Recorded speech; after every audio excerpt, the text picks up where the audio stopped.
ENASUM 2021, una mirada a la construcción 4.0. Inscríbete en www.CChC.cl/ENASUM.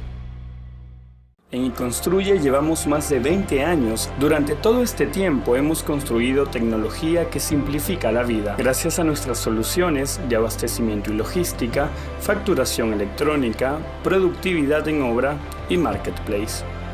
Y Construye. Juntos construimos la evolución de tu negocio. I was just a sketch done with love, but without the form. Drawn by the greatest man of all. He was not sure about it. What about all the girls playing around me, bending like flowers? That was easy.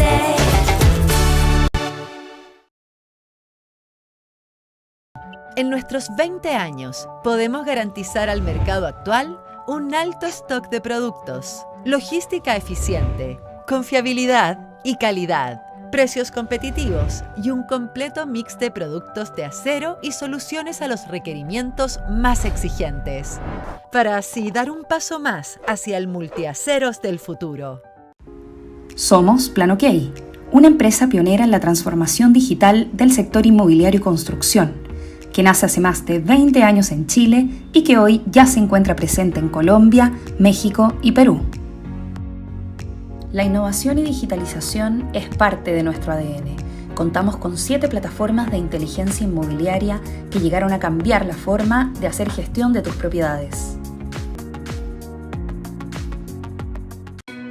Este 4, 5 y 6 de agosto te invitamos a participar de ENASUM 2021, el evento más importante de innovación y productividad de la industria de la construcción.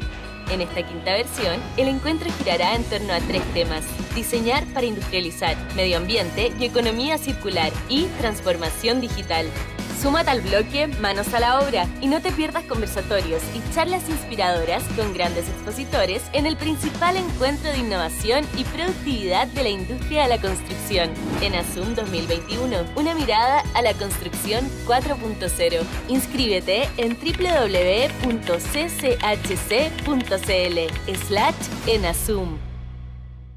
En Construye llevamos más de 20 años. Durante todo este tiempo hemos construido tecnología que simplifica la vida. Gracias a nuestras soluciones de abastecimiento y logística, facturación electrónica, productividad en obra y marketplace. Y Construye. Juntos construimos la evolución de tu negocio. I was just a sketch done with love, but without the form. Drawn by the greatest man of all. He was not sure about it. What about all the girls playing around me, bending like flowers? That was easy.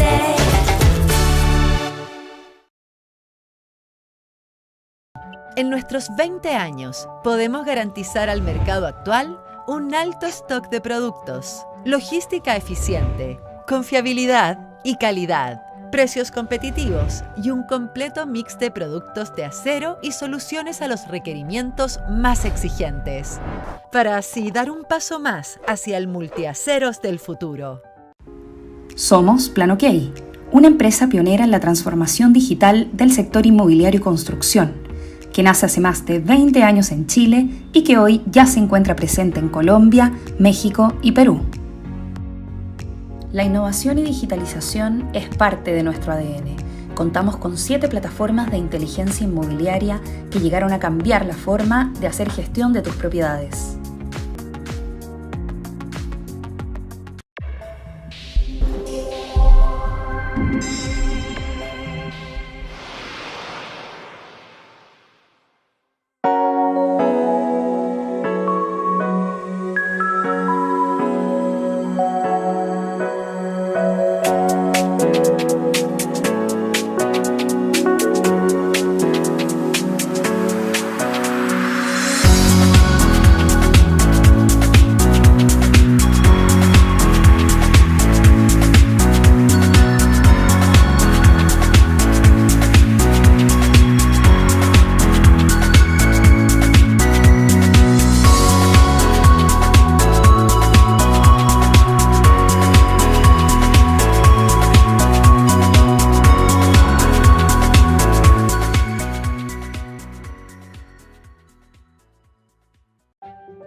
Bárbara, soy dueña de casa. Yo soy Iván, soy estudiante. Mi nombre es Juan Quintanilla y soy ayudante administrativo. Mi nombre es Fabiola Sandón y soy prevencionista de obra.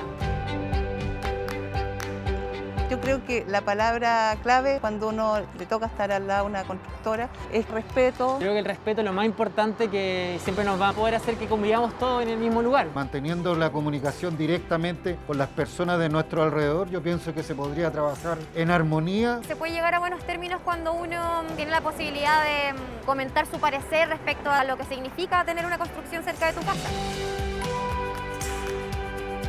Sería bueno que todas las obras, todas las constructoras estimularan la capacitación y la educación a los trabajadores. Y que los trabajadores estén siempre como en bienestar, que tengan su horario establecido, sus lugares para descansar. Un buen comedor, algo donde poder calentar la comida y que quede bien. Que tengan beneficios, ya sea de salud, cursos, lugares de esparcimiento. Por otro lado, nosotros también saber los horarios de ellos, cuando vienen los camiones, sacan escombro y todo. Yo creo que organizarse.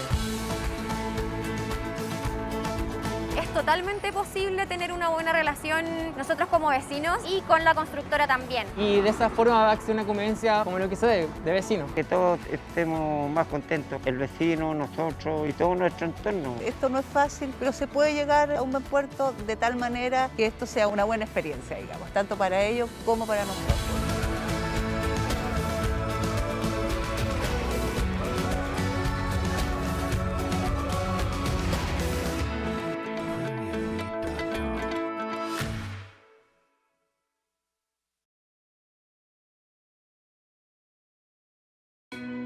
Este 4, 5 y 6 de agosto te invitamos a participar de ENASUM 2021, el evento más importante de innovación y productividad de la industria de la construcción. Jueves 5, a partir de las 9 de la mañana, desde Australia, participa de la charla inspiracional Medio Ambiente y Economía Circular con las hermanas Jane y Ashley Morris.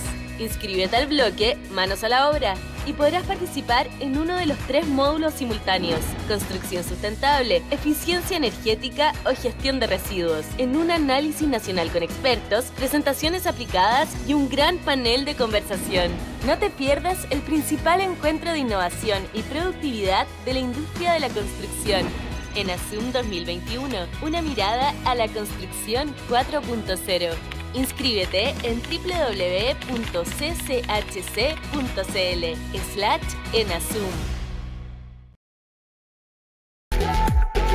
Buenos días a todos y todas, ¿cómo están? Muy bienvenidos y bienvenidas a esta segunda jornada del Encuentro Nacional de Suministros 2021 ENASUM de la Cámara Chilena de la Construcción. Estamos muy contentos de comenzar y, por supuesto, hablar de temas tan relevantes hoy como va a ser la sustentabilidad, la economía circular, el medio ambiente y todos los desafíos que enfrentamos en esta materia. Bueno, yo me vuelvo a presentar por si hoy día recién se están conectando. Soy Andrea Obaid, periodista especializada en ciencia, tecnología y medio ambiente, y los voy a estar acompañando hoy nuevamente y también mañana en la tercera y última jornada. Pero antes de comenzar, porque tenemos muchísimas novedades y grandes speakers nacionales e internacionales, quiero invitarlos a que veamos un video con las medidas de seguridad por la Mutual de Seguridad y para todos los eventos que son online.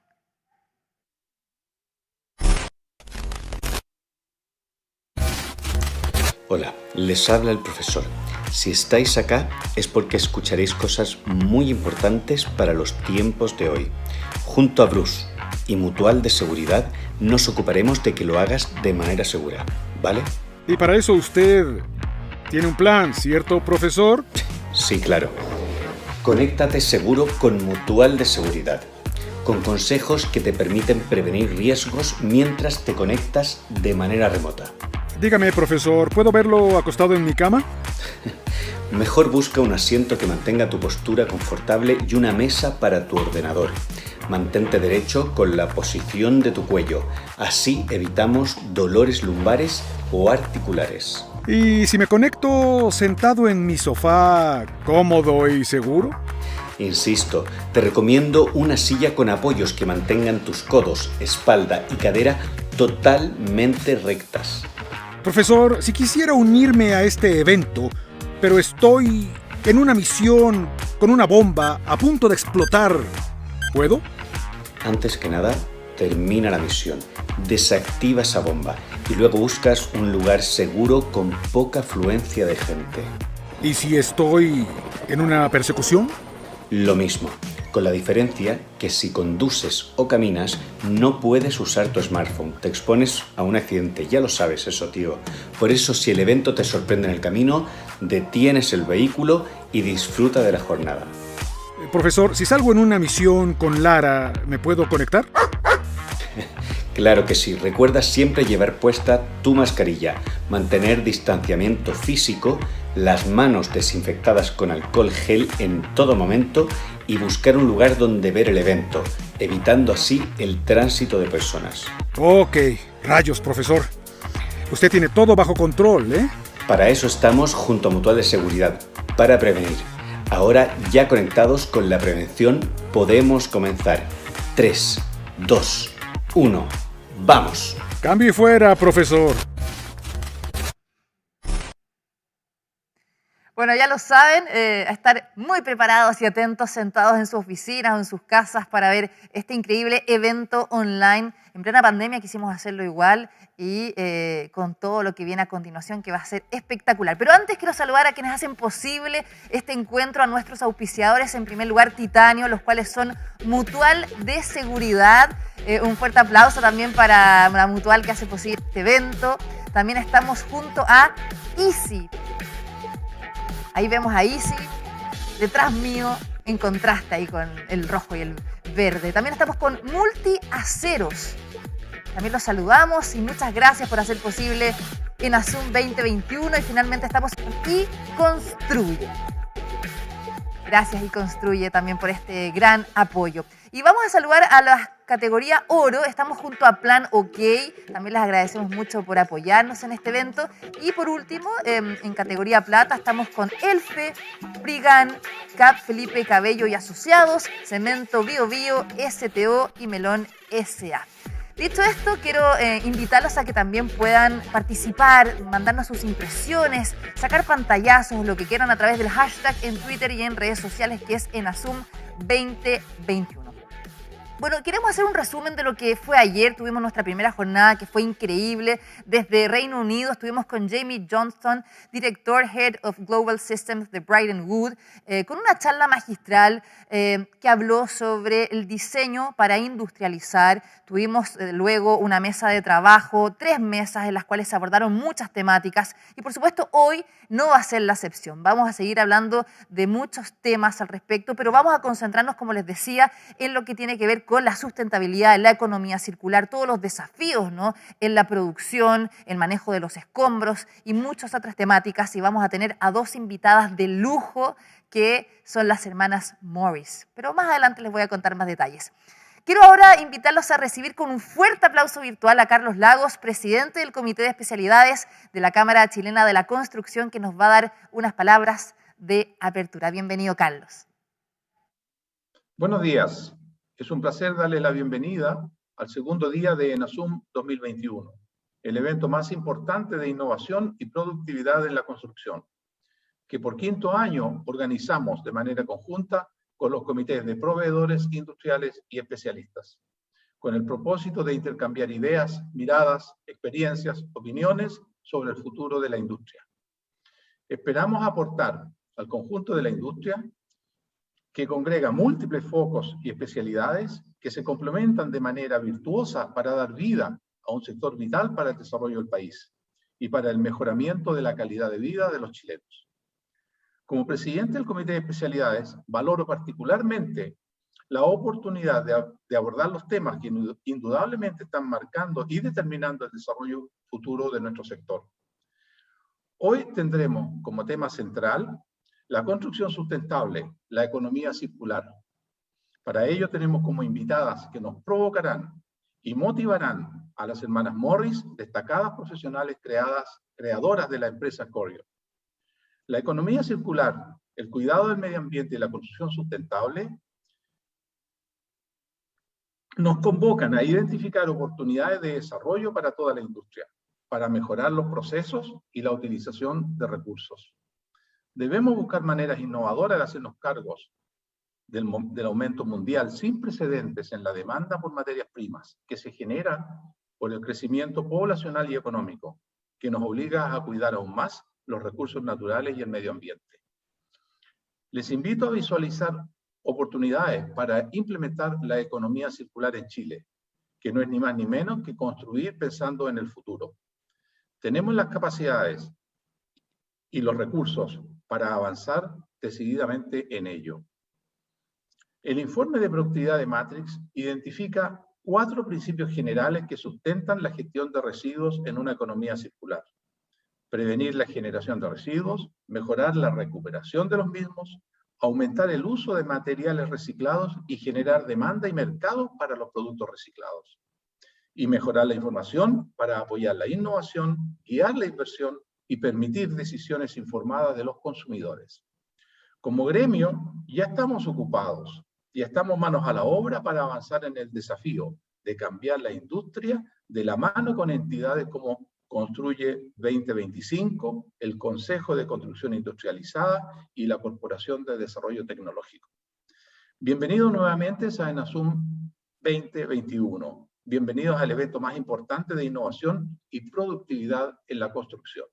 Muchas gracias. Muchas gracias, Carlos, por tus palabras. Y como decías, estuvimos hablando de muchos temas ayer, estos workshops que hoy día van a continuar, manos a la obra.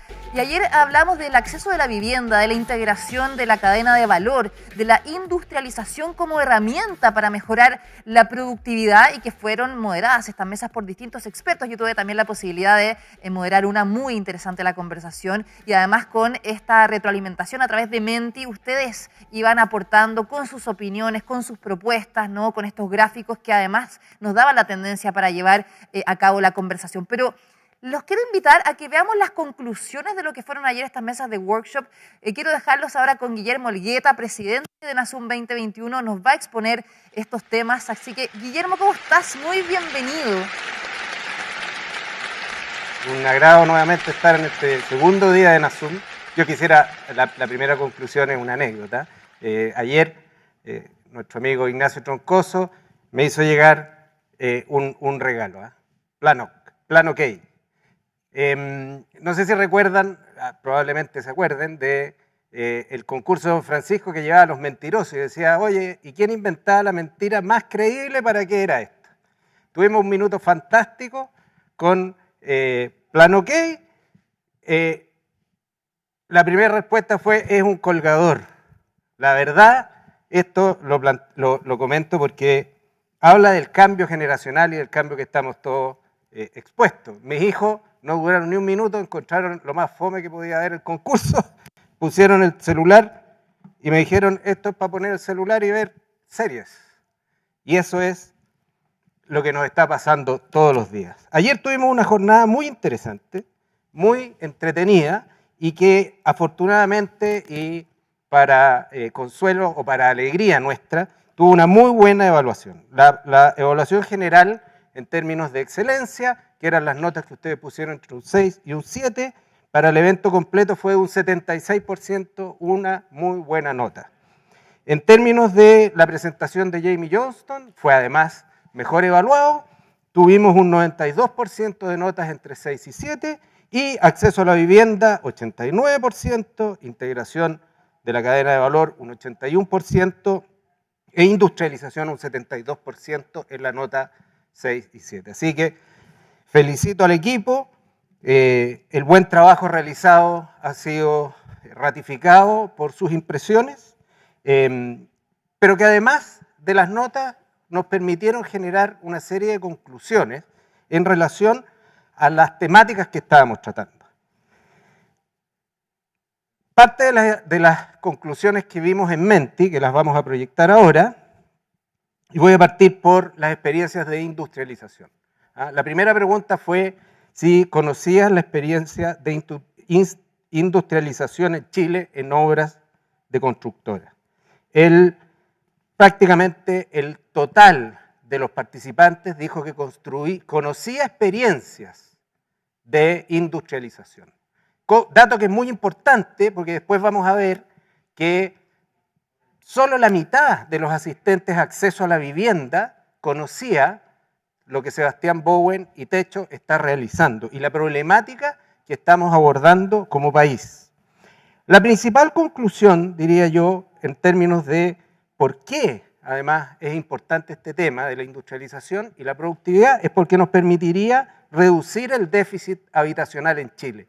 Desafío que además está abordado en otro grupo de trabajo. Esto es muy interesante. ¿Cuáles son las principales barreras de la industrialización en Chile? Y aquí hay dos que los asistentes destacaron como las más importantes. Falta de integración en el proyecto inicial y barreras culturales. La falta de integración lo abordamos ayer y voy a mostrar las conclusiones de ese grupo de trabajo. Y las barreras culturales, vamos a tener un bloque final de remate de ENASUM el día viernes con todas estas temáticas. Si vemos la evaluación de la integración de la cadena de valor, la primera pregunta es, ¿quién es el responsable de promover esta integración? Que todos estamos conscientes de que dice relación con las mejoras de productividad. Y el 50% de los asistentes piensan que es el directorio, entendiendo que es el organismo más jerárquicamente más alto, el que debe promover en las organizaciones un modelo de integración temprana. ¿Qué importancia tienen las herramientas tecnológicas? Pensando en que son un catalizador de la integración temprana. Todos están de acuerdo en que son muy importantes, acelera la toma de decisiones, integran a todos en un equipo, facilita el traspaso de información y permite coordinar procesos cada vez más complejos. La conclusión final del grupo es que la integración de los actores, estructura, arquitectura, especialidades, suministro, gestión, son acelerados a través de herramientas, por lo cual nos queda el desafío de profundizar, quizás en un post ENASUM, en cuáles son esas herramientas que en el mundo están liderando la integración temprana. ¿Cuáles son los principales obstáculos? Todos en su gran mayoría, de carácter cultural. Falta de interés por innovar, seguir mirando el negocio como el centro creador de valor, la cultura organizacional, la resistencia a los cambios, falta de pensamiento colaborativo. Que toda la cadena, y esa es otra conclusión, que toda la cadena tenga claro cuál es el aporte. Finalmente, dice, y me parece que esta es una conclusión muy importante, dice, es muy importante el rol de la Cámara como actor neutral que articule este viaje desde lo que somos a lo que queremos ser en términos de integración temprana. Finalmente, en desafío del acceso a la vivienda, aquí está, 60% no conocía el trabajo de techo. Y esto es muy importante porque las dos iniciativas, los dos grupos anteriores, los dos bloques anteriores hablaban de mejoras de productividad. Uno en la integración temprana y de la cadena de valor y el otro en términos de industrialización para la productividad. Dos elementos necesarios para lograr superar el déficit habitacional en Chile. Nuevamente acá las palabras clave en relación a cómo aplicamos a Jamie Johnston a este desafío fueron cambio cultural, estandarización, eficiencia, integración temprana, colaboración, solidaridad, unión, empatía, etcétera, etcétera. La verdad fue un día muy interesante. Espero que este día sea tan y más interesante que el de ayer, complementario, y como decía Carlos, el futuro nos exige una mirada distinta de la gestión de la construcción y de la industria, así que espero que la participación sea masiva, tal cual como ayer. Ayer tuvimos 506 asistentes a ENASUM y tuvimos 180 personas, socios de la Cámara, trabajando en paralelo en estos tres grandes temas. Así que los felicito, porque además fue una participación muy activa. Los felicito nuevamente a la organización y espero que esto esté generando valor que se concrete en cambios reales en nuestra industria. Muchas gracias. Muchas gracias, Guillermo. Y sin duda de todo lo que se habló ayer y se va a seguir conversando hoy día van a salir grandes proyectos y alianzas. Ayer hablábamos de colaboración, de trabajar en equipo y por supuesto queremos continuar con ese espíritu aquí en ENASUM y por eso es tan importante generar este tipo de eventos que si no son presenciales son de forma virtual y nosotros acá estamos con todas las medidas de seguridad sanitaria, nos hacemos antígeno antes de entrar, nos ponemos estos protectores también faciales, así que estamos siempre preocupados de eso. Bueno, para continuar quiero recordarles que pueden participar de estas conversaciones. La idea es que tengamos esta retroalimentación, este feedback y lo pueden hacer a través del número de WhatsApp que aparece en la pantalla. Pueden hacernos llegar las preguntas, las podemos ir contestando, ¿no? Sobre todo en los workshops y también con las presentaciones. Así que el número es +569 856 36616. Ese es el WhatsApp y aparece en la pantalla, así que lo pueden anotar y mandar ahí sus preguntas. Y también recordarles que pueden comentar con el hashtag en Twitter, en Instagram, que es ENASUM2021 y seguir las cuentas de la Cámara Chilena de la Construcción en todas las redes sociales que siempre están publicando noticias muy importantes para el sector. Bueno, ahora sí viene nuestro plato fuerte. Yo me vestí ya ad hoc con el tema de hoy que tiene que ver con el medio ambiente, con la sustentabilidad, con la economía circular. Y directamente desde Australia nos vamos a contactar con dos hermanas, dos mujeres líderes que han sido reconocidas internacionalmente en materia de responsabilidad social empresarial. Estamos hablando de Ashley y Jane Morris, fundadoras de Corio and the Circular Experiment. Ellas son estas invitadas de lujo y les quiero contar que Ashley fue premiada recientemente como Global Top 100 o como de las mujeres más importantes en este ámbito y también líder emergente del ASEAN australiana, quien fue invitada al 73 Congreso General de las Naciones Unidas Assembly y Champion en materias de economía circular de la Fundación Ellen MacArthur. Muy importante. Fue reconocida por su estrategia Foresight y su experiencia en el sector público y privado. Y también Ashley ha asesorado a dos primeros ministros australianos. O sea, a ese nivel estamos hablando de la invitada de hoy. Y representó a Australia como panelista y oradora en el World Circular Economy Forum.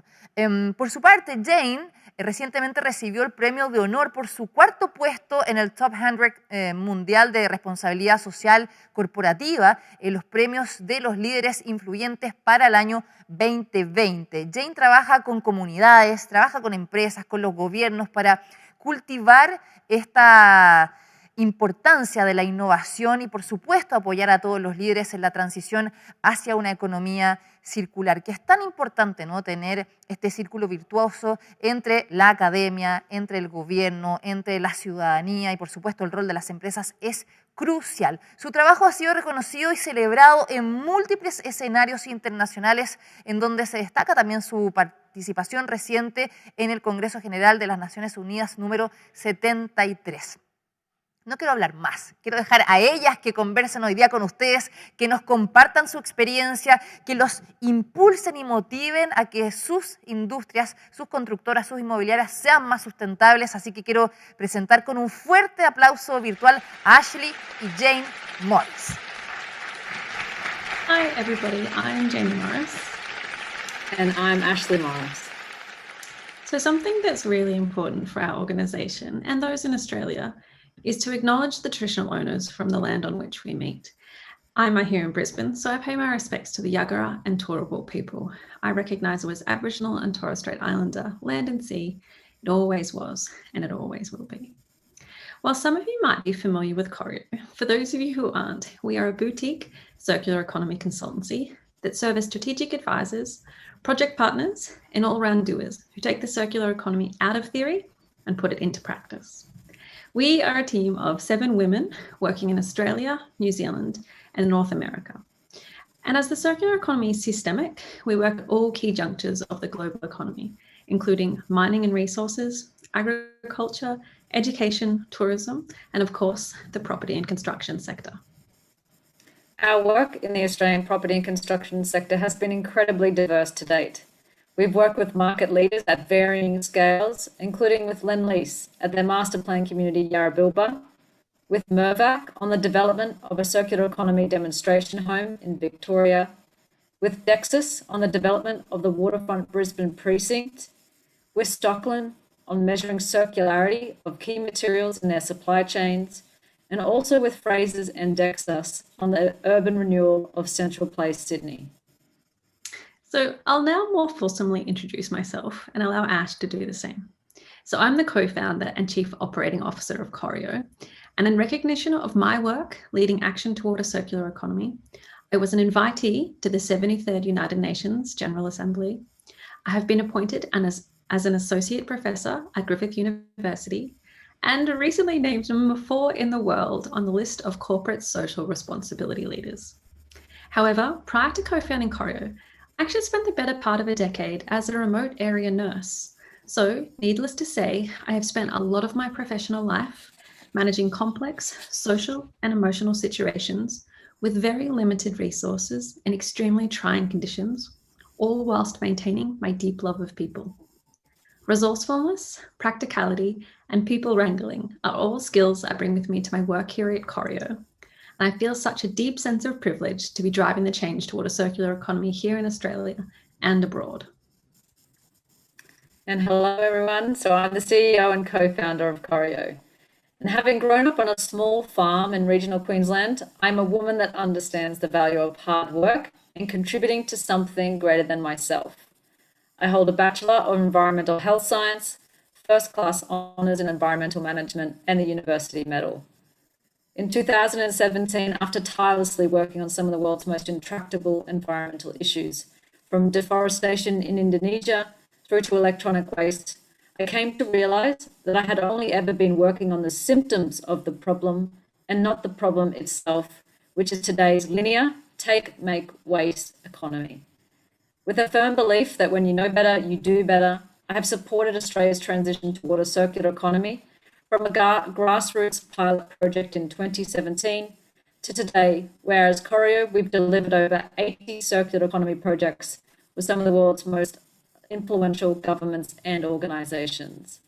I'm humbled to be an advisor to the Green Building Council of Australia on how to incorporate the circular economy into their Green Star rating tool, to serve on the advisory board of the Australian Circular Economy Hub, and alongside Janie, to be a technical editor for Wiley Publishing's new book, Circular Economy for Dummies. Okay, so in today's linear economy, natural and social capital is extracted and exchanged for financial capital to facilitate economic growth. This profit at all costs model is no longer economically, socially, or environmentally viable. As you can see on the graph on the slide, in Australia, we generate only $1.28 of output for every kilogram of material consumed, which is shockingly less than half of the OECD benchmark. And more shockingly, globally, 91% of all raw materials are wasted after their first use, as value is often only placed on the function of a product or material for the time it provides the function, and not on the material value itself, which is often discarded as waste. The built environment is a major contributor to the linearity of the economy. And some really shocking statistics. Buildings account for approximately 40% of energy-related global carbon emissions. Approximately 25% of all building emissions are related to the material production and construction.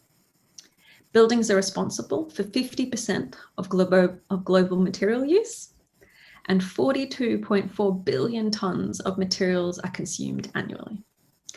So as a result of this linearity, the built environment is facing increasing risks, including volatile resource prices, which are also expected to rise over the long term, dwindling supply of easy-to-access high-grade stocks of key commodities, and finally, government restrictions on pollution and waste that apply along entire product life cycles.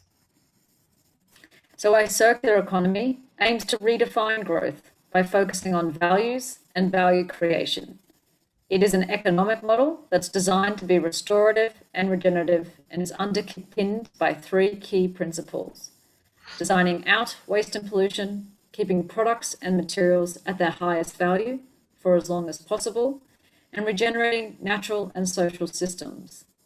A report by PricewaterhouseCoopers, or PwC, in early 2021 estimates that the circular economy could contribute $2 trillion over the next 20 years to the Australian economy and could abate 165 million tonnes of carbon pollution year on year in Australia. As an economic model that is designed to be restorative and regenerative, the circular economy can support stakeholders of the built environment to achieve industry priorities, including climate action and resilience, health and well-being, biodiversity, social impacts, and resource efficiency through a systems-based approach.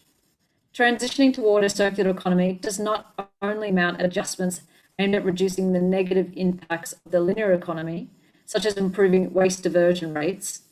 Rather, it represents a systemic shift that builds long-term resilience and generates business and economic opportunities and provides environmental and societal benefits. No one entity can achieve circularity in isolation of the systems and the supply chains that they operate within. And as such, the circular economy promotes a systemic opportunity for stakeholders of the built environment to work within their supply chains to create circular outcomes. So after working with organisations and governments over the past 4 years, we recognise that the circular economy, it can often feel nebulous until it's applied. So we now want to share 2 Australian case studies with you demonstrating circular economy. The first example we will share insight is into our work with Frasers and Dexus, who are 2 of Australia's largest property developers. And the project we want to talk about is Central Place, Sydney. So for ease of the dialogue, we'll refer to Frasers and Dexus as the project team, and we'll refer to Central Place Sydney as CPS. So CPS is proposed to transform the western edge of Central Station in Sydney, which is Australia's largest transport interchange in our largest city, which is Sydney. So CPS is up to 150,000 metres squared of workspace across 2 towers and a podium building. It also has an integrated distribution facility that will unlock future overstation development, facilitating the renewal of Central Station and providing comprehensive public realm improvements that will redefine the experience of over 20 million pedestrians every year. Central Place Sydney is the largest urban renewal project in Australia for over a decade. So the project team, they've established a project ambition for CPS for leading sustainability and circularity performance. CPS is proposed to exceed industry benchmarks in energy, water, and well-being, whilst also pioneering circular economy solutions aimed at designing out waste, reducing embodied carbon, and regenerating natural systems. So our team was engaged by CPS to help them explore, ideate, and provide recommendations on the highest value circular economy opportunities for the precinct, whilst building internal capacity and capability. So over a 4-month timeframe, we implemented our proven and robust methodology, which sought to answer 3 questions for CPS.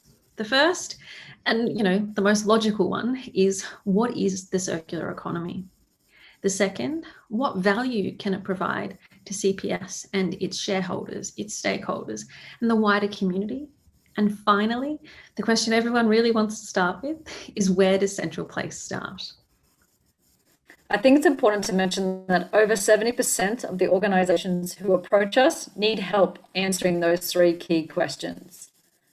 Actively transitioning towards a circular economy requires asking bold questions, encouraging curiosity, and relentlessly innovating to define, design, and deliver a transformational development. We recognise that CPS had pushed the project team to rethink their processes, partnerships, and what the true value of development is. Through the findings of our methodology, we proposed the most valuable opportunity for CPS in pioneering a shift from ownership to stewardship, ultimately creating a future where every part of this building could be treated as a temporary service rather than owned. Now, the transition from ownership to stewardship cannot be entirely achieved in one fell swoop, but rather it will be a journey. And like any journey, it starts with taking steps in the right direction. I think something else really important that I want to highlight here is that when we propose a pathway towards circular economy for any client, it's really integral that we consider the overall system opportunity and the associated narrative. We understand and respect the balance between ambition and achievability, and always seek to create a narrative that our clients see themselves being able to walk down with a healthy level of discomfort, because ultimately it's often the road less traveled towards a circular economy. So for CPS, we recommended that the first steps of the journey be centered on material stewardship and on testing and trialing the commercially feasible and technically viable elements of stewardship as a whole. These steps include CPS using materials from the urban mine to reduce embodied carbon, pioneering innovative technologies and service-based business models, developing upstream partnerships in the supply chain, and lastly, facilitating the provision of waste as a service for tenants and CPS.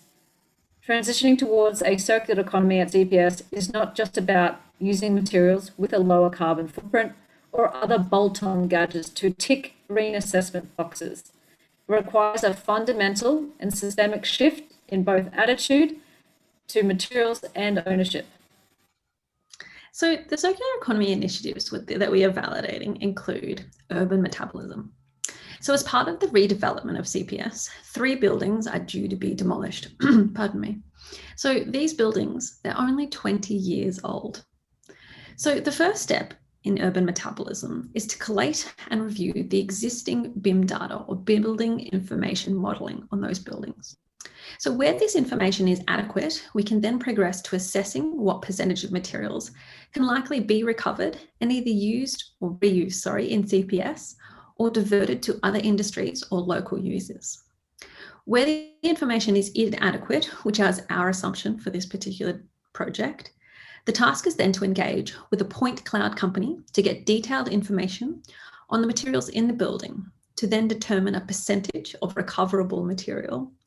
Finally, modeling the embodied carbon benefits, and then determining how to deconstruct the building versus demolishing it, which is a fundamentally different way to different way to think about buildings. And finally, we need to find a site to store those materials to allow them for reuse when CPS is ready. The second initiative is called Circulating High Value Materials. In appreciation of the vast array and significant volume of materials to be generated at CPS and captured in their integrated distribution facility, which is really their basement underneath the building, we have highlighted 2 material streams that we want to focus on, one being biological, food waste, and the other being a technical material, electronic waste. Food waste has been prioritized given its nutrient value and emissions reduction potential, and e-waste, as this particular commercial tower would like to seek tech-based companies as its tenants, and also in the precinct we have Australia's largest tech company building their head office as well.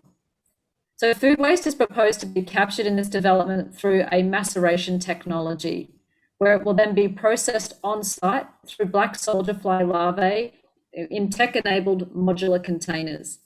The black soldier fly larvae produce 2 high-value byproducts from the food waste, one being frass, which is the manure of the larvae, which is then added as a high nutrient into compost, and then the compost into agriculture. And then they also produce high insect protein meal from the larvae itself, which is then used to feed animals and displace other more carbon-intensive feeds like soybean. So this solution has a 97% reduction in carbon emissions compared to landfilling food waste. For electronic waste, the CPS team are looking to partner with a social enterprise that sustainably manages electronic waste and donates 50% of their profits to a food charity here in Australia. So this presents for us a synergistic link to the recommended focus on food waste and e-waste in the development itself, and also supports through this charity people that are experiencing food insecurity in Australia and making sure that the food we have doesn't go to waste. The next initiative that we're focusing on is as a service models.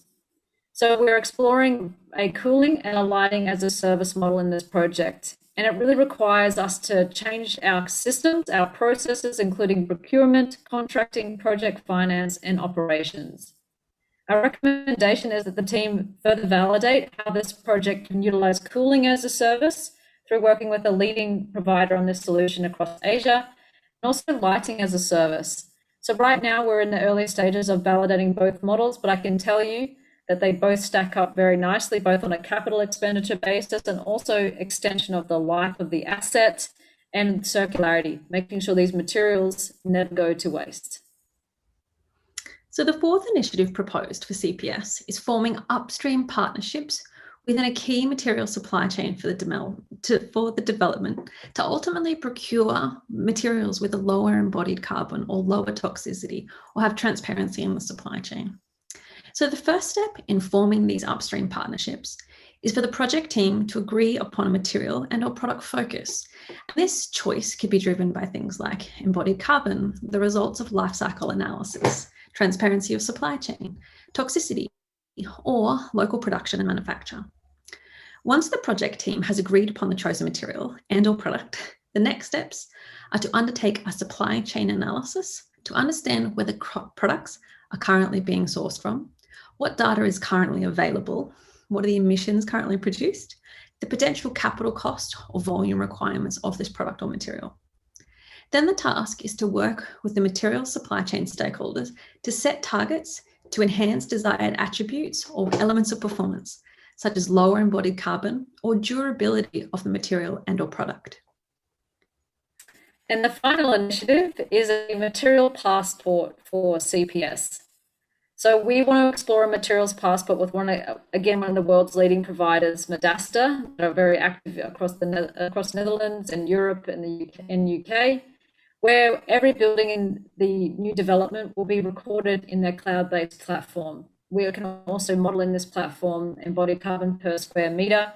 We also can put a financial value to each of the materials that are used based on their total volume in the building, as well as informing how we can actually extract these materials when they do reach end of use. Now, some parts of the building won't reach end of use for hopefully longer than our lifetimes, over 100 years, but others do reach life earlier, and it allows us to also support creating a materials marketplace to enable circularity to actually happen in our supply chains, because we are more informed about the value of what we have and how we can actually then sell it on to somebody else who places value on it. So we're in the early stages of validating this solution, but it's a really fundamental way to lift the whole industry up and start to have better practice beyond our current BIM or building information modeling tools today. So it's important to note that CPS, they are at the beginning of their formal journey towards circular economy. And like most other developers in Australia, it should be noted that most of these companies have a foundation for us to build upon. Typically, we see that circular economy initiatives do exist, but often they exist in isolation, with no clear strategy or narrative weaving them together.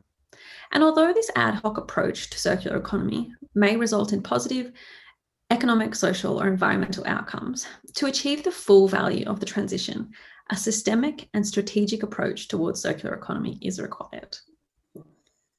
So the second Australian case study we'll now share with you is our work with one of Australia's major developers. In this project, we measured the upstream and downstream circularity of 5 key materials within their medium density development supply chain. We worked upstream from a medium density project here in Queensland, the state where we live, and also looked at the circularity of 5 materials produced by 6 key manufacturers from that project. They were namely aluminium, fencing and door frames, bricks, tiles, carpet, and timber cladding.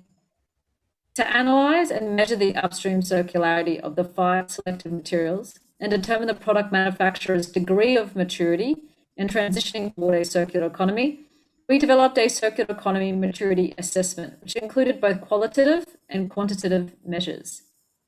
The quantitative assessment analyses the input and output material flows and provides a score based on how circular a company's products and materials are today. The assessment evaluates the percentage of recovered and virgin, renewable and non-renewable inflow materials, as well as the percentage of renewable energy used in the production. The outflow circularity measures the percentage of recovery potential in products against the actual recovery rates for the industry or region. And then the final score for the quantitative assessment is determined by the average between the inflow and outflow percentages. For the qualitative assessment, we evaluate indicators in 4 thematic areas: strategy and planning, innovation, people and skills, and external engagement to determine an organization's degree of circular economy maturity, from isolated initiatives and actions through to deliberate and then scalable strategies, through to those processes that then have a systemic impact across the supply chain. For the downstream analysis, we track the selected materials from the project site, so where they're actually being constructed, through to their next use or uses, or final disposal into landfill. To do this, we work collaboratively with the contracted project builders, waste companies, and their associated offtake partners.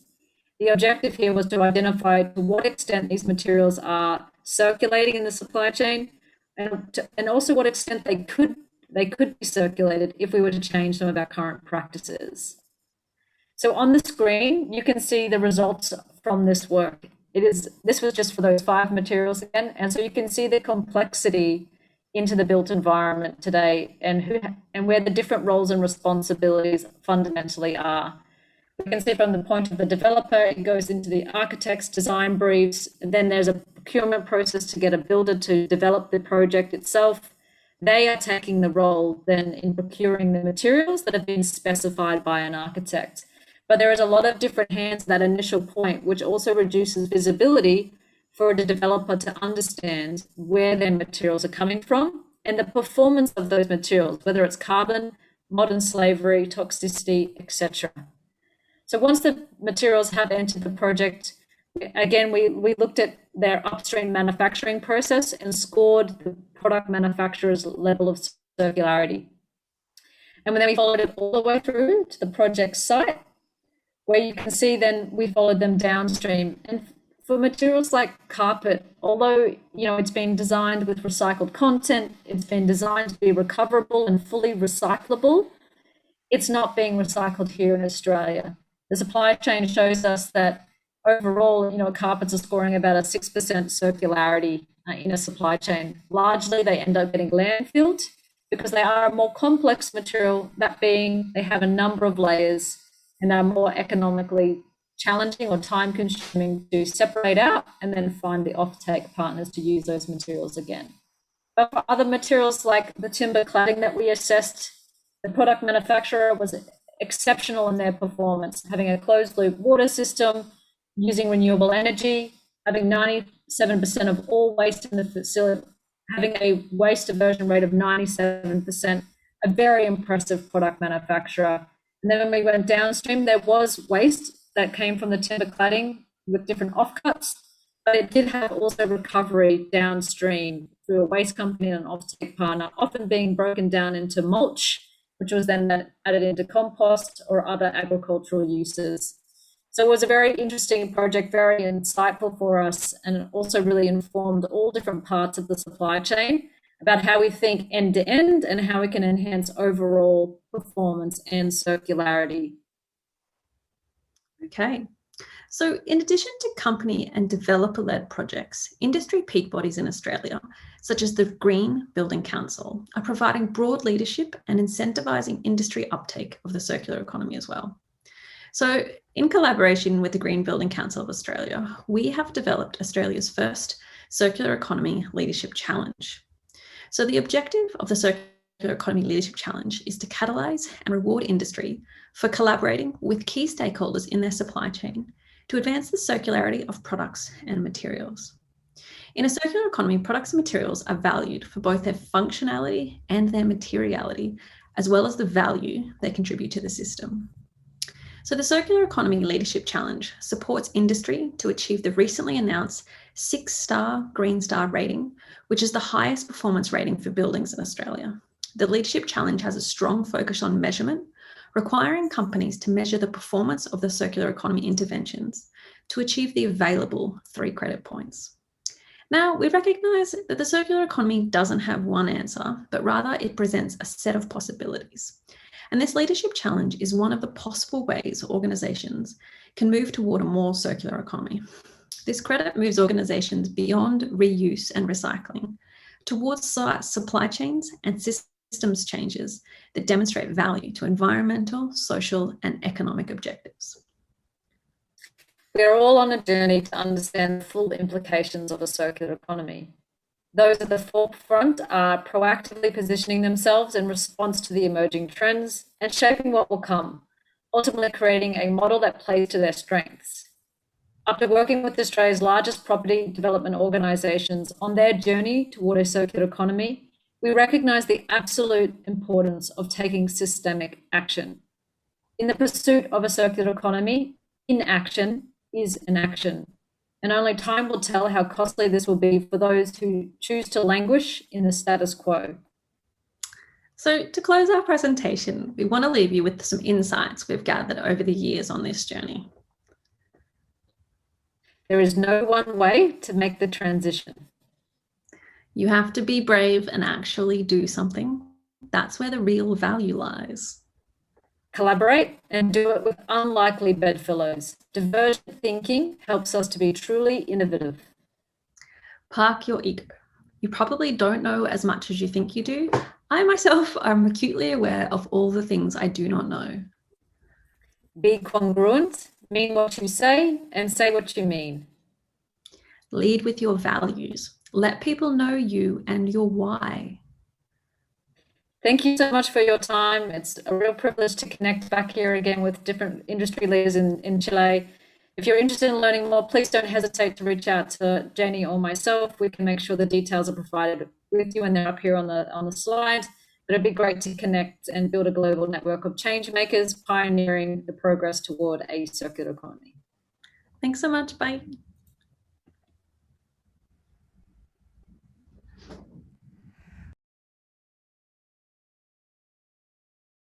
De Ashley y Jane, de verdad, mujeres inspiradoras, porque más allá de toda la experiencia que tienen desde la economía circular, la sustentabilidad, es el mensaje final, ¿no?, que entregan desde la pasión, desde los valores, de hacer o no hacer algo, de cómo no tenemos que quedarnos sentados esperando que las cosas pasen, sino que ser generadores de cambio y ser también movilizadores hacia otras personas, sobre todo en este tema que es tan importante, que es el medio ambiente y lo que estamos viviendo en nuestra sociedad, en nuestro mundo, que es el cambio climático, y como industria de la construcción tenemos mucho que hacer. Bueno, se vienen ahora las preguntas, ellas están muy atentas a recibir sus preguntas, por eso quiero invitarlas a que las manden también con el hashtag que es ENASUM 2021 y el WhatsApp que está apareciendo en la pantalla para que vayamos respondiéndolas.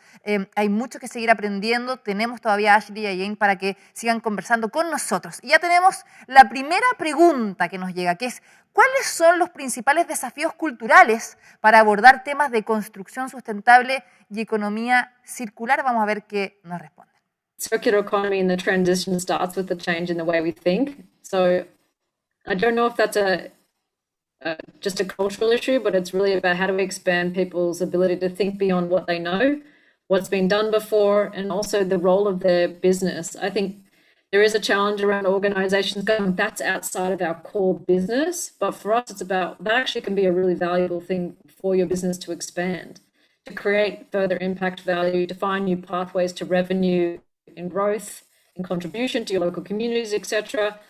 So I think first of all it's coming down to how to expand people's thinking from linear to a more systems orientated manner.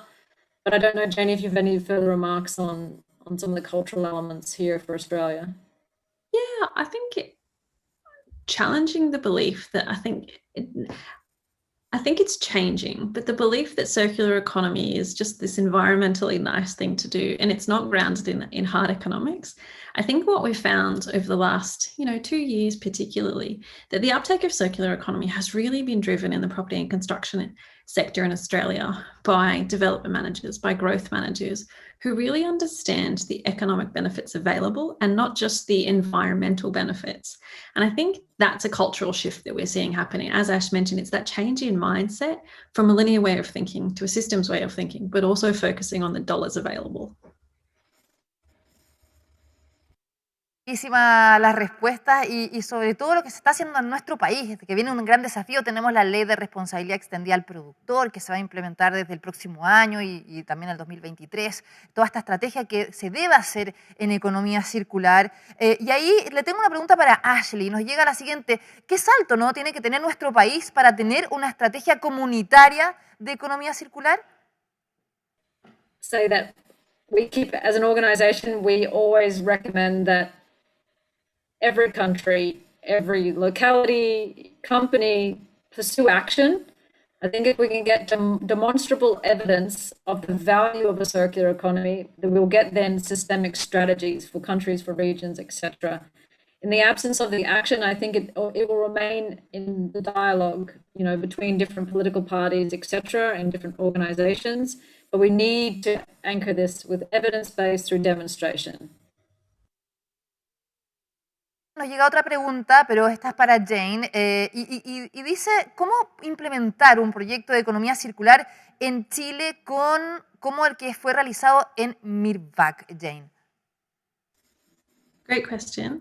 So the project with Mirvac was really born out of a desire for that particular community to offer a circular economy demonstration home that provided really wonderful quality of life, but an affordable price.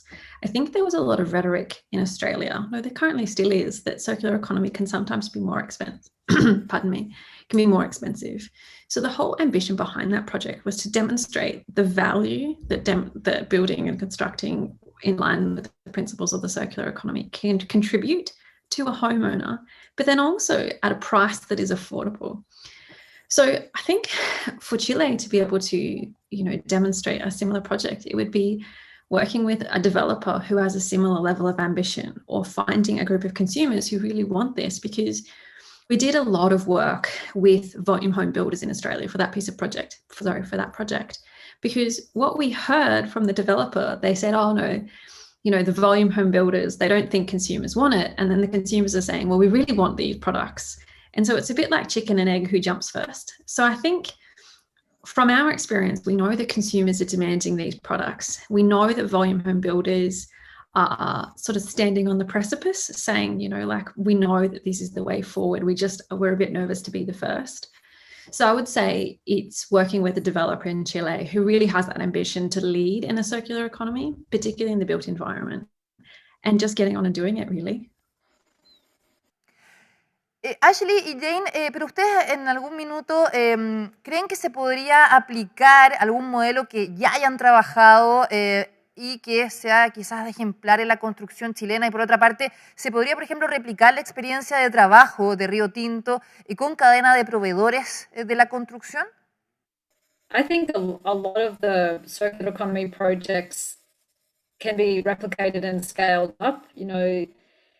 I know you referenced Rio Tinto there, but say for the example we provided in the speech on Central Place Sydney, and looking at as-a-service models, or the material passport, or the food waste management with black soldier fly larvae, they could work in any part of our world, in any project where those materials are arising, where we're using lighting, where we're using cooling, where we have food waste as an example.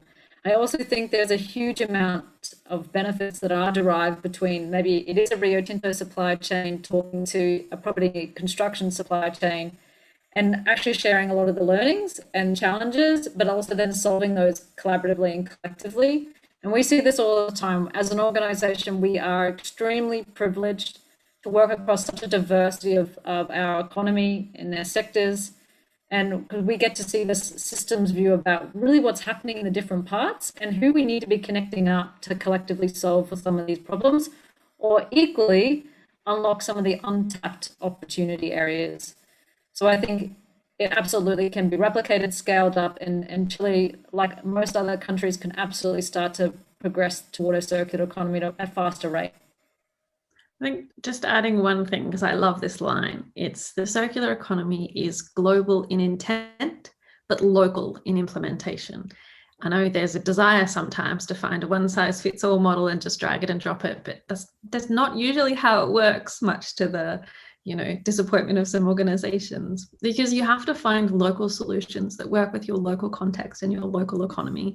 And I think that's where the circular economy really thrives. Bueno, que hemos estado aprendiendo mucho de las hermanas Morris y nos siguen llegando muchas preguntas a través del hashtag en Twitter, que es ENASUM 2021, también el WhatsApp que está ahí en la pantalla. Acá nos llega esta, me gustaría que la respondieran, ¿no? Las dos. ¿Cuáles son los principales beneficios económicos logrados con economía circular en la construcción y en qué etapas es más recomendable aplicar los modelos de economía circular?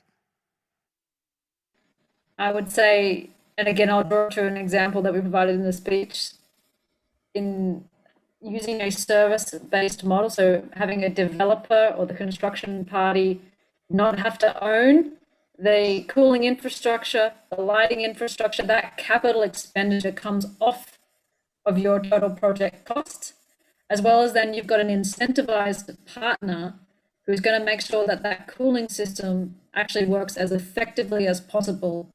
That then corresponds to tenant experience or customer experience, which is really where the heart of the property developer's business sits. If you can have happy tenants and a full building, then you've got a strong competitive advantage and also probably market share. So for us, it's about reducing capital, getting better experience and incentivized outcomes for your partners and your tenants, as well as then maybe defining new revenue streams and having that brand and marketing leadership as well. I don't think there's any one answer about circular economy having one sort of economic area of benefit. There are very direct benefits, and then there's a lot of indirect benefits economically, environmentally, and socially throughout all stages of a development project. But I think a lot of those upfront decisions about what you own versus what is better to be servitized makes a big difference to total project cost and savings. Yeah, I think a lot of what Ash has mentioned then is how developers, property and construction sector can save money. And I think the question about how they make money, similarly to our project with Mirvac we just mentioned, or our work with Lendlease in the community space, is using circular economy to offer a premium product. And I think we're seeing that more and more now. They're using circular economy principles to offer a built form product or a community that delivers superior amenity and then marketing it as such. And so there's a premium price tag associated with these developments in Australia now. So that's another way that circular economy enables these organizations to make more money. Eso es muy relevante lo que decían recién, de los incentivos que existen para ir hacia la economía circular, hacia también los proyectos sustentables. Nos han llegado tantas preguntas por WhatsApp, estamos muy contentos, así que vamos a filtrarlas lo más que podamos, porque también recordemos que nuestras queridas invitadas están en Australia. Y acá nos llega una que es bien relevante, porque ¿cuáles son los actores que permiten implementar la construcción sustentable en mediano y también en el largo plazo? Y si también Jane y Ashley nos podrían mencionar algunos tips de colaboración, las sinergias, ¿no?, para la industria de la construcción, para que sea todo un círculo virtuoso. ¿Qué nos pueden decir? I feel like this could be a long list. I know. I was like, I don't know if I think everybody's in the mix there in terms of who is a relevant actor within the collaboration space for circular economy. Everybody is the answer. Because everybody has a role to play. Another great line is, in a circular economy, you can't do it all and you can't do it alone. So it requires you to collaborate with partners. If we take supply chains as a good example, there's a real push in Australia, I imagine it's similar in Chile at the moment, to reduce embodied carbon. And so we know that, a study was released in 2019 by the Ellen MacArthur Foundation saying that to tackle 45% of global greenhouse gas emissions, we really need to think about how we produce and consume 5 key material types. So that's aluminium, steel, cement, plastics, and food. So think about the steel, cement, and aluminium that goes into the built form. There's such an opportunity to go, how can developers or construction companies work, for example, along an aluminium supply chain to ask for or to have aluminium with a lower embodied carbon?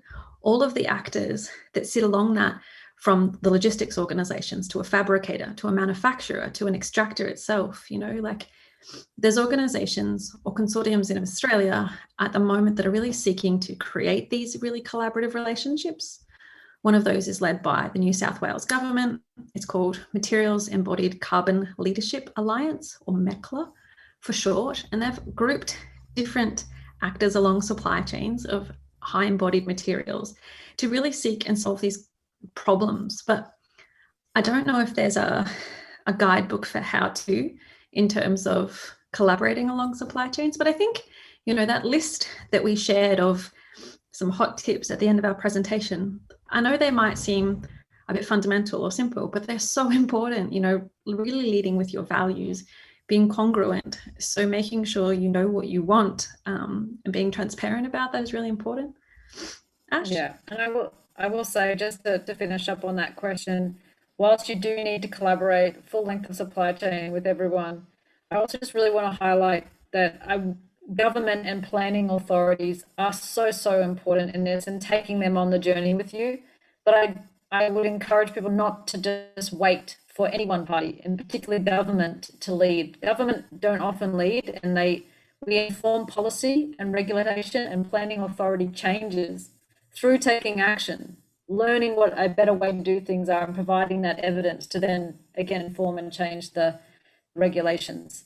So I think really it comes back to encouraging you to collaborate, look outside your current business models, but don't necessarily wait or feel bounded in by any one authority, because I think we really need to push and lead. Bueno, yo les tengo una pregunta porque hace poquito, ¿no?, se lanzó esta ruta de economía circular para múltiples industrias, como les decía, sumado a la ley de responsabilidad extendida del productor, que se está implementando poco a poco por las categorías. Y en ese sentido, ¿cómo creen ustedes que esto puede impulsar el emprendimiento y también la innovación en el sector de la construcción? Creo que es muy importante que nos puedan responder eso. I think when a strong signal is sent out, like the circular economy roadmap for Chile, that inspires people to know that this actually is a trajectory for them to take part in, and also can feel recognized. Hey, I've been doing circularity for 5-10 years. This is my time to shine. I think that really promotes that entrepreneurial spirit to come forward. And for those that haven't heard of it, again, it's a visibility to saying, okay, what is this circular economy concept about? And as people learn and they become more empowered, we start to see, different questions being asked, different products procured, and it starts to really build momentum, which I think is absolutely brilliant and much needed. I'll let Jenny add some remarks here as well. No, I think you've covered it really well, but I always think about FOMO, right? So if this big position comes out and then you're like, oh, I don't want to miss out on being involved in this thing, the circular economy or the opportunities that it can create, because I think that's something that we've learned over the last couple of years, is the opportunities are endless for value creation. So I think that always sort of stirs a bit of that competitive spirit amongst entrepreneurs and innovators, if I'm honest. Bueno, ayer veíamos la presentación de Ignacio Falcone, ¿no?, donde mostraba en estos videos casos también de otros países donde cortaban de forma eficiente los materiales, ¿no?, para no generar residuos. Y en ese sentido te quería preguntar, Jane, que nos llega una pregunta para ti. Por ejemplo, ¿cómo se pueden usar los productos hacia una industria más sostenible? Ladrillos ecológicos, materiales reutilizados, ¿se puede efectivamente hacer? Innovation has such a critical role in being able to address challenges of today and also the challenges of tomorrow. I think, to your point, geoengineering is such an interesting space. And, like, for example, in the concrete sector, concrete industry in Australia at the moment, there's a lot of work at the moment working on how geopolymers can replace the use of Portland cement. But then, contrast that, there's a whole other group of people that are working on how chromed rubber can replace Portland cement, or, byproducts from our steel making industry, like granulated blast furnace slag. And I really love the creativity that different innovators and innovations bring to try and solve a challenge of how can we reduce embodied carbon in concrete. And I think, the technologies that we're seeing today are going to be vastly different from those in 5 years or 2 years, 2 years or 5 years time. And I think, like I said, I find it really exciting how people are creatively tackling these challenges. Gracias, Jane. Mira, acá nos llega otra pregunta por el WhatsApp. Dice, es para Ashley. Dice, ¿cuáles crees, Ashley, que son algunas de las tendencias que impulsan el progreso hacia la economía circular en el entorno construido? I think tenants are asking for the most sustainable buildings. Especially from COVID now, people have split between where they were working, and I think they want more of the comforts of home, to open up windows, simple things like that, to have ventilation, real ventilation in building, and have more greenery, and have more space for play and experiences, and So I think we have pressures from our tenant pool, as well as also the constraints of supply chains. We are seeing, as Jenny mentioned earlier in the speech, volatility in supply of key materials. We're seeing volatility in the prices of those materials. We obviously have an enormous amount of waste, and that's no longer being tolerated in various, geographies around the world, with government stepping in and really putting either landfill taxes in place or requiring better performance. But we're also seeing those peak body or industry associations, like, for example, the Green Building Council of Australia, trying to elevate and incentivize better performance and rewarding organizations for doing so. So I think it's coming from multiple angles, both from problem, opportunity, and just ultimately trying to create a better experience for those that do go into our built environment or built assets. Yo quiero ahora pedirles que ambas nos den un mensaje, ¿no? Para toda la gente que nos está viendo hoy día, grandes empresas, también pequeñas empresas chilenas que están trabajando en la construcción, inmobiliarias, constructoras, desarrolladoras. ¿Qué les dirían, ¿no? Sobre todo en esta relación que hemos estado hoy día conversando sobre el emprendimiento, la innovación, la economía circular y ser más sustentable? Interesting question. I thought you were definitely going to ask me what they should do, and I was like, I'm ready for that. I think the relationship between entrepreneurs, innovators, and circular economy, it really requires, again, having courage, because oftentimes early innovations, they need de-risking. So can a construction organization work with that entrepreneur or that innovator on a project that, is important, but also won't compromise an overall project, to really validate the outcomes of that innovation? Because, like I said, they need to be de-risked, but they need support as well. There's so many organizations throughout the world that if they didn't have those early adopters, those construction companies, built environment companies that said, yes, I really believe in the technology or your innovation and I want to trial it, without those early adopters, we wouldn't have so many of the technologies that we have today that are really pushing us forward in being able to reduce our embodied carbon, being able to reduce our waste costs, improving design in the built form. So I think taking calculated risks is really important. Yeah, and I guess just to draw it to, a point and a direct example for our company, we finished our pilot project, the aptly titled Circular Experiment. Jenny and I, it was just us as a team running that project. We finished, and our first client became one of Australia's largest property developers. So they took a calculated risk, and it's paid off for them, tenfold. And it also, for our company, provided that credibility to now where we're working across the whole sector with most of Australia's property developers. So, that is a direct example of how powerful it can be when a company, probably at the scale of those in Chile, takes a risk working with an entrepreneurial company or a new innovator and allowing them to build credibility as well as positive impact for both parties. Yo me quiero quedar con todas las palabras que han dicho hoy ustedes, Jane y Ashley, de probar, ¿no? De atreverse, de motivar a otros, de ser líderes, de ser gestores de cambio.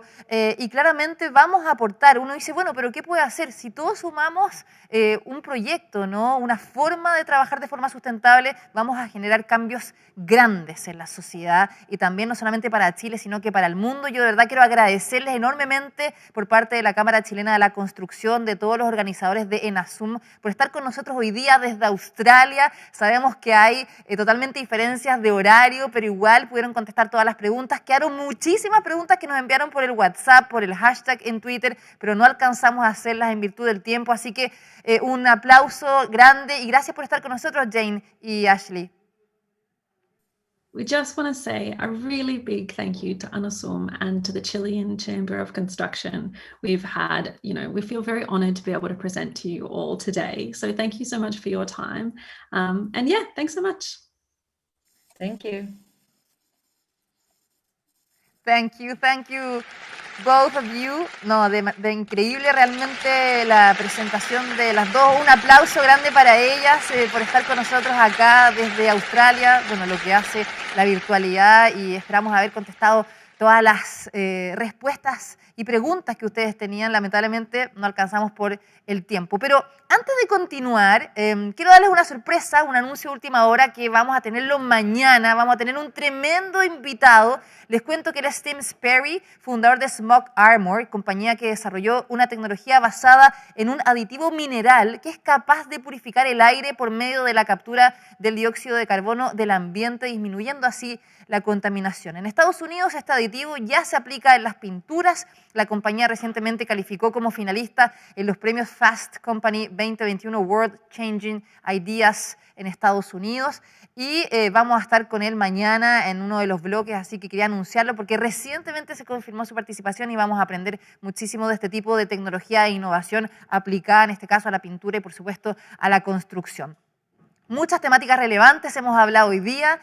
También quiero invitarlos nuevamente al desafío que nos planteó ayer Konrad von Hegel, gerente general de innovación de la Cámara Chilena de la Construcción. Queremos recordarles a todas las startups que quieran sumarse a este reto que también visiten la página web que es construirinnovando.cl.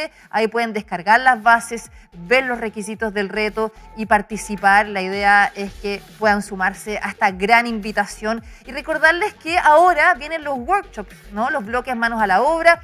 Vamos a terminar esta transmisión unidireccional. La idea es que después ustedes por el Zoom puedan acceder al workshop que más les interese. Obviamente hay distintas temáticas que vamos a estar desarrollando en la jornada de hoy. Y muy importante, como yo les decía, ustedes van a ir eligiendo estas temáticas y luego las temáticas son construcción sustentable, eficiencia energética y economía circular en la gestión de los residuos.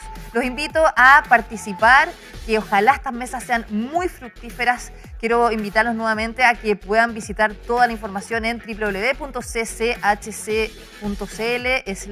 para vivir la segunda jornada también con este café ENASUM que viene después del workshop. Mañana vamos a tener ya la tercera jornada con lo que significa la transformación digital en la industria de la construcción. Recuerden que tienen que ingresar a la charla magistral en la página web de la Cámara Chilena de la Construcción y luego ya los Zooms para los workshops que vienen después. Así que les quiero mandar un abrazo gigante, espero que hayan disfrutado esta charla magistral desde la sustentabilidad y ahora invitadísimos a que se tomen unos poquitos minutos, un cafecito, un tecito en la oficina, en la casa y nos vamos a los workshops. Que los disfruten y hasta mañana.